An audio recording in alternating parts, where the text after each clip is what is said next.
what do you have for us on how crazy the current situation is for Cleveland? Well, great to be with you. Thanks, Scott, AJ, and Eric. I mean, this makes no sense.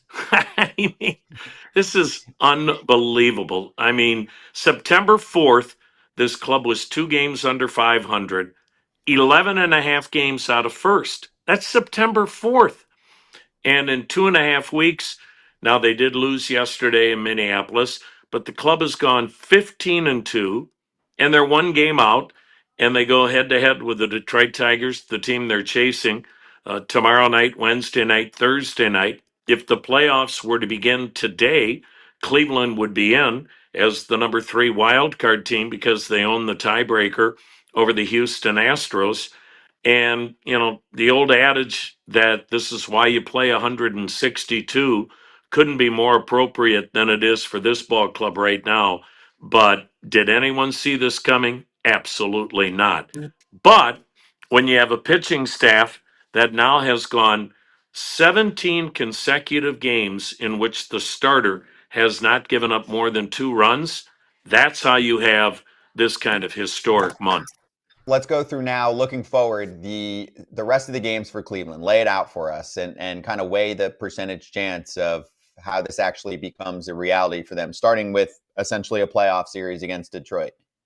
Well, I mean, they have felt like they're in the playoffs since this month began, and they swept the Tigers last week. They didn't beat Tarek Skubal, but they won the game on Thursday that Skubal pitched in. He gave up 1 run in 6 innings. Tigers have moved him up. He is still going to have his 4 days rest, but he is pitching tomorrow night. That way, he is able to pitch on Sunday if the Tigers have to win that ball game to get into postseason. Gavin Williams, who's been one of the most dominant pitchers in the American League that probably nobody really realizes since the All-Star break, he goes for Cleveland tomorrow night. I mean, look, the only way Cleveland can win these games is if they continue to get dominant starting pitching because they're not scoring many runs. They haven't during this stretch. That is not going to change. I mean, I would be stunned if at any point in the 3 games Jose Ramirez gets anything to hit. I don't care what the score is, and I don't think it matters what the situation is. He's the one guy, if you're AJ Hinch, you're going to say, I don't care if it's a scoreless game in the 3rd inning, we're not pitching to him. So, if can Cleveland continue to do this? I don't know. It seems hard to believe you could keep it up, but why not? I also wonder if today is a reset day for the Tigers. They got swept at home by Cleveland and Atlanta. Maybe they needed this off day to realize, hey, we're still in first place, and maybe we'll see a different ball club tomorrow night. But they looked awfully tight, and you saw a lot of frustration last week when Cleveland swept those 3 games. And then you've got Texas. The season doesn't end no matter how you do against Detroit. You can't let Texas come in here. Texas won't have anything to play for, but that's still a pretty darn good ball club. All right, well, you have to score a run to win the game. Contrary to other baseball historians, even if this pitching staff continues to do what they're doing, who will step up? If the Tigers take the mantra of Jose Ramirez is not going to beat us, who can step up in this lineup? I think there's only one other guy with an OPS over 100, OPS plus over 100 besides Jose Ramirez. I know Bo Naylor's hot right now, but they're not going to move him to be Jose Ramirez's protection, right? No. I mean, Steven Kwan has to keep being Steven Kwan. He's had a really good month of September, which is kind of the norm for him in his 4 years in the major leagues. To your point, Eric, Bo Naylor had about as good a road trip as you could have as a catcher, catching a shutout, hitting 2 home runs in 1 game up in Minneapolis while catching a shutout. As you know, as a catcher, it doesn't get any better than that. They just have to get contributions from everybody. Kyle Manzardo has had a nice year. They need him to get it going again. I just think when you look at this ball club, there are 2 guys you circle, Steven Kwan and Jose Ramirez, when you're the opponent. And you say those 2 guys can't beat us. So it's going to be up to these young kids to see if they can keep doing it. I don't think it's any secret that this is an offensively challenged ball club, and when they score 4 runs a game, that's a big night. Are the fans going to come out? Before we delve into any more of the bullpen or anything like that, will do Cleveland fans know this is happening and how big of a series this is? Yeah, probably didn't help that the Browns stunned the Green Bay Packers, and I'm from Wisconsin, so I'm in mourning yet today. I don't know. Talk about miracles. Browns winning a game and beating Green Bay, but that's a story for another day. But I hope they do. I mean, it's been a good year as far as attendance is concerned, but I think this has caught everybody by surprise when you look at what this club has done this month. So, you know what, Eric, when it comes to fans, I've given up trying to predict what they're going to do or not do. If they can't enjoy this, that's on them. I can't believe we're having this kind of relevant baseball with what this club has gone through, not only had a 10 game losing streak in July, lost 9 out of 10 in August. We're 15 and a half games out in July. And oh, yeah, by the way, you lose one of your top starters, Luis Ortiz, and the most dominant closer in the game, Emmanuel Clase, for what we all know is a gambling probe. And yet this ball club's overcome that. It's remarkable. Kratz, let's talk about Omaha Steaks. And it's not just steaks. It's chicken wings. It's smash burgers. Big deli style franks. There are a number of categories that you can hit all in one place. They've been doing it for a long time. They're the best in the biz. And if you got a good filet, life's good, man. But you got to finish every meal with some delectable desserts, too. They have those, too, to go along with these delicious steaks. Apple caramel tarts on the list, among many other menu items to check out. Be the hero that orders Omaha Steaks and is the most popular person in your household.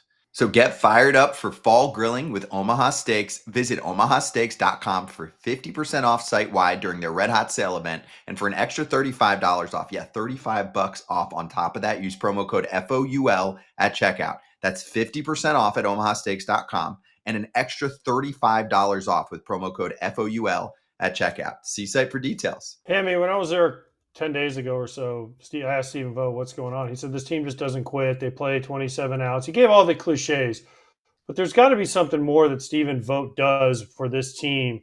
I mean, because, you look at them on paper and you say, all right, where's the offense going to come from? There's a lot of pitchers that nobody's ever heard of, including Cade Smith at the back end of the bullpen and some of the other guys, Hunter Gaddis and some of the other guys. So what does Steven Vogt bring to the table that makes this team go? And can he win Manager of the Year like Pat Murphy has a chance to do back-to-back years? Yeah. Yeah, I sure think so, AJ. There are an awful lot of similarities with Steven Vogt and Tito, and that's not fair to either guy because Tito's resume has got him set up for the Hall of Fame. We all know that. I don't think the game has ever had a better manager than Tito, but in some ways there's a lot of similarities, and it starts with, I think, Steven Vogt, like Tito, they're at their very best when the ball club's at its very bottom or at its worst moments. There's no panic from that office. And as you guys know that played, you take the lead from your guy. If you see your guy throwing stuff in the dugout and visibly being upset when a guy strikes out or showing panic, players see that. They pick up on that. You can't fool players.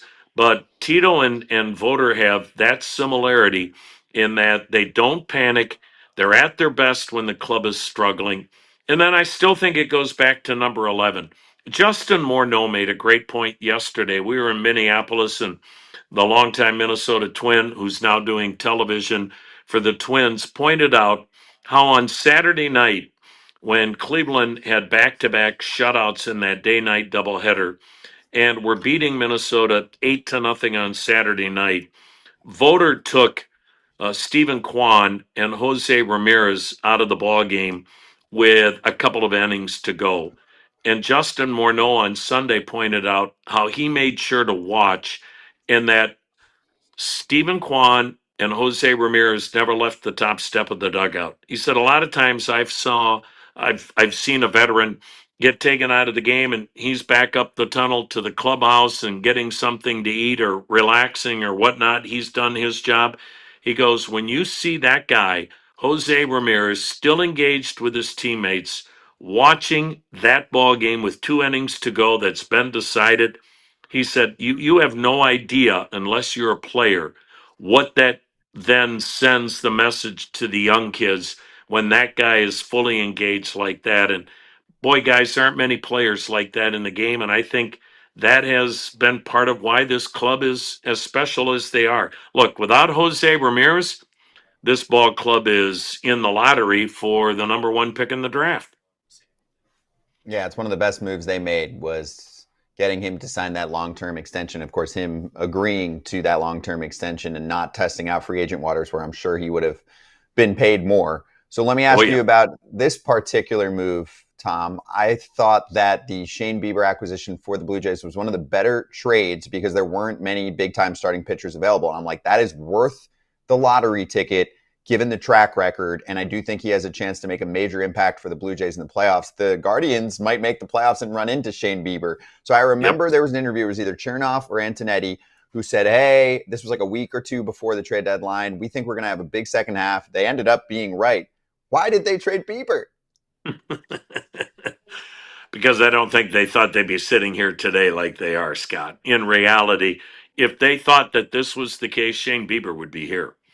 And, they have to, and that's the one side of this when you're in a revenue strapped market like this, as far as how much you're able to spend and how much you're able to make, as compared to, say, a New York or a Chicago or an LA, you always have your eye on the future as well as today. And they looked at it realistically. They really were careful with Shane Bieber. That's why Shane re-signed with this ball club, because he knew that they would protect him and not rush him back, much like they did with Matthew Boyd last year. And if you remember, then Matthew Boyd really helped this ball club in August, September, and October.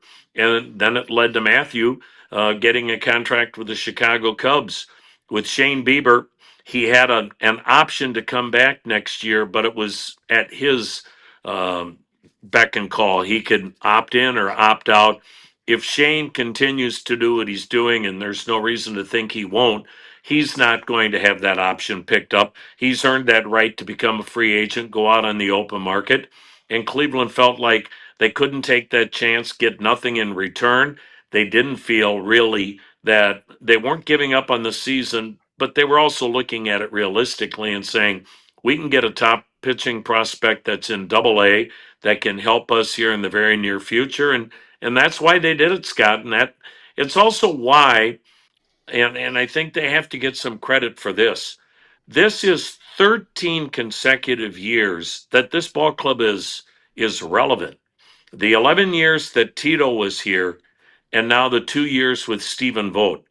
Think of this number, guys. In those 13 years, Cleveland has played 25 games total in which they were mathematically eliminated.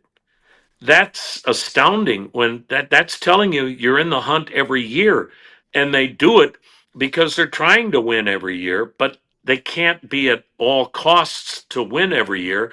But they're not going to do a teardown like some of these organizations do and say, hey, we're going to be awful for 5 years, but hope you come back.